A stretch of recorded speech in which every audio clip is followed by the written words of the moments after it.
Hey ladies and gentlemen, welcome back to the channel. As always, it is Nick here, back through your daily crypto news and analysis. And today, we're going to be talking about Quant Network, aka Quant. So let's just dive in and let's start with this. So listen, this is not going to be my most popular Q&T video out there. We've been talking about Q&T and where it could go to for quite some time. Short term, long term, it depends, right? It always depends on what you are really kind of looking at in terms of short term and long term. A lot of people think that fundamentals mean a lot to the price action right now in this market, and I hate to be the bearer of bad news, but guess what? Fundamentals do not matter in the short term of this market. When we are in, we'll say, a utility-driven market, then yeah, fundamentals definitely matter 100%, but short-term, they do not really matter at all. And I said back on October 20th, I said Q&T USDT update, although it has been extremely fun watching Q&T melt faces from July up until recently, I want to stress that we are at a crucial point. The support zone needs to hold for a higher continuation. The last time we broke it, we crashed 47%. And this was the chart that I shared over on Twitter. This is the $157 level that we have been looking at, going all the way back to the beginning of 2022, and even going back to December of 2021, by the way. And the last time that we did break this, it was about a 47% correction. And just recently, we did see Credible Crypto, which is one of the most, no pun intended, credible analysts within this market. And we do see this chart here. So I said, first off, I've been saying to watch for some low targets on Q&T as the maxi scream 1K plus by the end of the year. Now listen, was this a little bit of an exaggeration? Sure, but we have been seeing 500, new all-time highs, this, that. It's been crazy. And I said, Encrypt30 and I have been eaten alive by the community. Let's wait, be patient, and see what happens next for Q&T. I bet it will shock a lot of people. And it's because we've seen Credible Crypto talking about this chart. Now, I do have both of these tweets open up over here. So first off, we do see, Q&T holders that are upset at my charts. I don't know much about Q&T and its fundies, aka fundamentals, but they have no bearing on short-term PA. Q&T could be the biggest thing since sliced bread. In that case, a dip is a great buy opportunity and nothing more. Relax, laugh out loud. If we don't get it, awesome. And again, if we don't get it, then it is totally fine. But like I said many times ago on this channel, fundamentals do not matter. And a lot of people do question this, right? So when we go over to the Q&T charts, it's very interesting to say the least. Again, a lot of people, listen, is, Credible Crypto a little bit underexposed to Q&T? Sure, you could argue that. But he's a technical analyst. He only really cares about what's on the chart and what the chart is telling him. For the longest time, we have been talking about these price actions, these price targets, for a while. You do see 61 to about 70 labeled down here as a massive demand zone. This is where a lot of the demand actually is. There's really no demand up here. I mean, you could argue, yeah, there's quite a bit of support and stuff, but we'll take a look at that here in a second. But we do see here, since I'm expecting short/mid-term bullish price action on Bitcoin for the next couple weeks at least, and we are approaching local support on Q&T, this is probably a more accurate short-term or short time frame depiction of PA on Q&T. Before we get that move down, I'm expecting local top is likely in, though, in my opinion. And we do see down here, I don't hold any Q&T, and I don't know much about the fundamentals. But if I was looking to buy it, it would be around the $40 to $70 range. And here we have a nice bit of analysis cred. Thank you. Do you have any interest in Q&T? And then he posted this chart, which is interested in buys here at the demand zone, as you guys do see. Now, of course, he's utilizing the Binance price chart. I want to tell him that there is more price action on some other charts.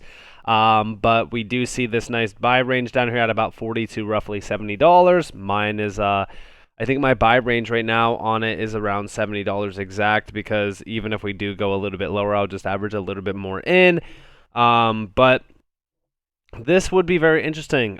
We have been looking at this for a little bit of time, and here's his short-term / mid-term bullish price action, new chart, if you will. So he's talking a little bit about this nice little dip between, we'll say 140 to 150 maybe. And it is a little bit of a higher pump back up to like the $200 range. This is where a lot of people will say, okay, get ready. We're going to 500, 1,000, new all-time highs, whatever. And then all of a sudden, this correction back down. And we have a few levels down here, like $83, for an example, which was the last low back in 2022. This was like the yearly low. And then we had new, new lower lows being made after so. But this is like the area of interest as well to see if we will get that nice little jump up and use that as support, aka at $83.60. But with all of that, a perfect tweet to utilize as an example in this video is this one over here, which is QT is in a bull run and doesn't care what the rest of the market is doing. Below $100 is astronomically unlikely. Again, a lot of this is exactly what I tell you to be warned about. It's the fact that everyone gets caught up in the idea that their token is apparently the best thing ever and that it's never going to this price target, that price target, whatever. I know QT. I've been making videos on QT for nearly almost 2 years now. Actually, it's not 2 years. It's like about a year and like 4 or 5 months or so. But when we looked at QT many times in the past, I've always said, listen, we still are in a speculative market. When we look at things happening around this market, I'm not saying that Bitcoin needs to go to $10,000, $3,000 to see QT at X amount of dollars, because a lot of people still think that when we look at QT, the entire market needs to collapse for QT to hit X amount of price. Let me show you what alts can do without Bitcoin crashing. For an example, if Bitcoin is actually going to go on a major run, and as Bitcoin dominance increases, altcoins will still decrease. And then when Bitcoin does decrease, as Bitcoin dominance is increasing, then altcoins will start to decrease even faster. There's multiple ways around altcoins and their movements. I've always said this time and time again in the past. You want to pay attention to the factors that move the market. When we look at QT, okay, first off, let's address a few things. On the daily span, on balance volume basically topped back in October 17th was the day where we seen on balance volume kind of top out. Since then, it has been decreasing.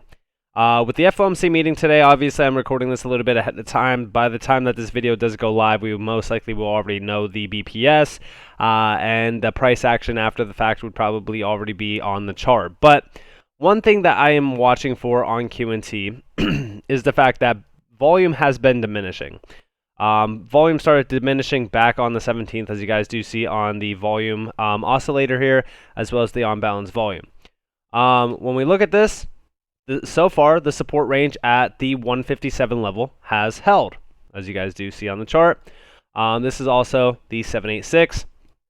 Now, I'm looking at this in, there's two ways to look at this. So, first off, you could do the reverse fib scale, which when you look at this and you look at the 786 down here, it's about $58. The 702 would be about $67.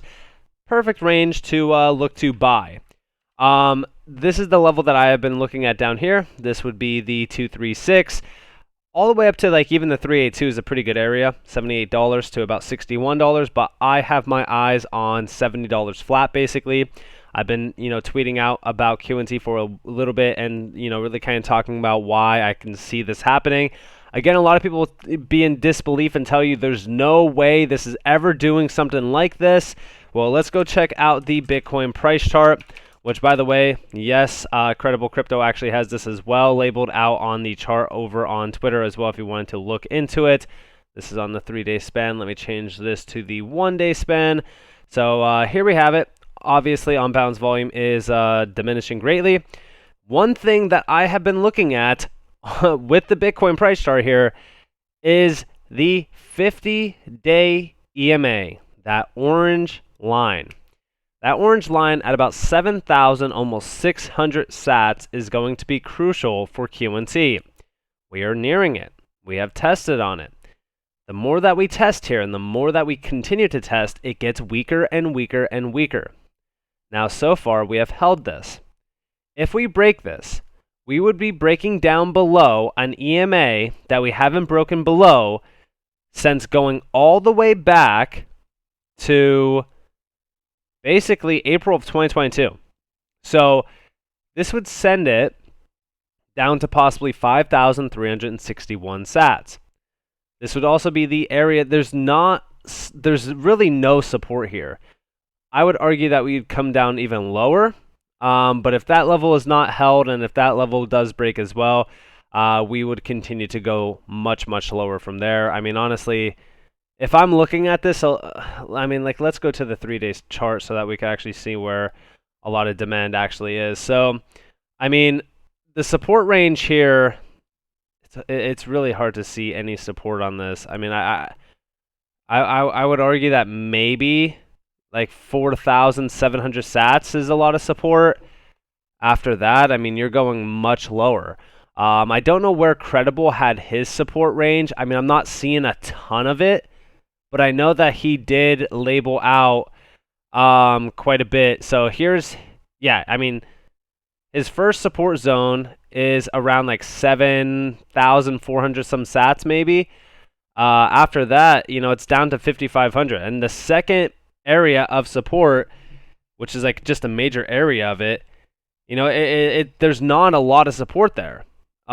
He's talking more so around, I'm assuming, let me see on a side-by-side. So yeah, he's talking about this being the first level of support, and then after that, it's down to like 5,500, which again, I could see 5,500, maybe even 6,000 holding, but that's still a decent drop. I mean, from here, if you look at the actual price chart for it, I mean, this is about a 25% drop just from its current level on the Bitcoin dominance chart.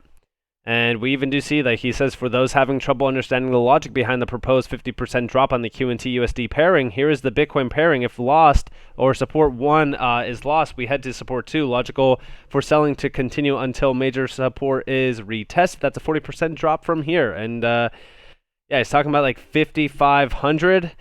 Yeah, I mean, 5,500 would be a level of nearly, I mean, like this is at 30%, but if you look at, I guess earlier when he was making this chart, I guess maybe he's going off of like the all-time highs or so. It's hard to say what he means by a 40% because from what I'm seeing, from what I'm looking at here on the chart, it's a little bit different. But again, either way, when we look at the Bitcoin price chart, it does look pretty bearish, I would say. We are nearing, on the RSI, it's not even near oversold or anything like that. It's actually at a pretty good level. It's at a neutral level. On balance volume is still kind of tightening on the 3-day here. It's very interesting to see what's going to happen next, but I do think that the FOMC meetings today, with a lot of things happening around the Fed, also we do see the FOMC meetings back or in December as well. All of this could play into this market.